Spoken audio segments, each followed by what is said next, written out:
Antara sifat yang perlu ada pada seorang Muslim ialah menjaga lisan dia. Tak kira dalam keadaan bersungguh-sungguh atau berlawak jenaka, dia tetap menjaga lisan dia. Dan dalam hadis kata Nabi sallallahu alaihi wasallam, rubba kalimatin, barangkali satu perkataan yang diungkapkan, la yulqi laha balan, yang tidak diambil peduli. Ini dianggap satu benda yang satu kataan je, ya. Tapi yahwi bihi ila nari jahannam, membuatkan dia kesudahannya di akhirat dihumban ke dalam api neraka gara-gara satu perkataan itu.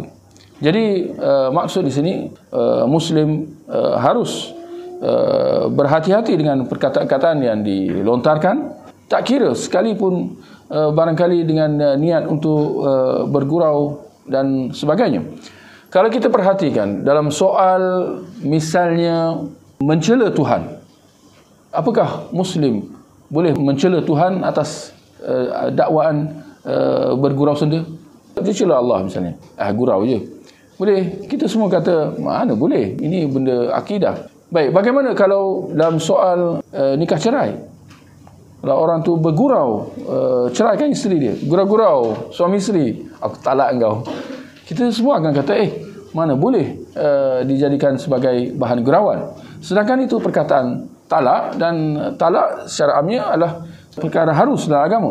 Tetapi dikatakan bahawa benda tu akan termeterai, jatuh talak atas sang isteri itu.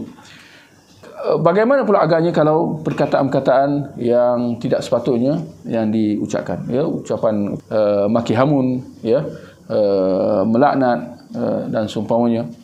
Apakah boleh diungkapkan atas alasan bahawa itu sebagai gurauan?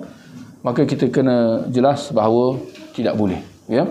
Dalam hadis kata Nabi sallallahu alaihi wasallam, laisal mu'minu bit-ta'an walal la'an walal fahish al-badhi. Tidaklah seorang mukmin itu dia bersikap suka melaknat dan suka memaki hamun, perbuatannya buruk ataupun perkataannya jelek.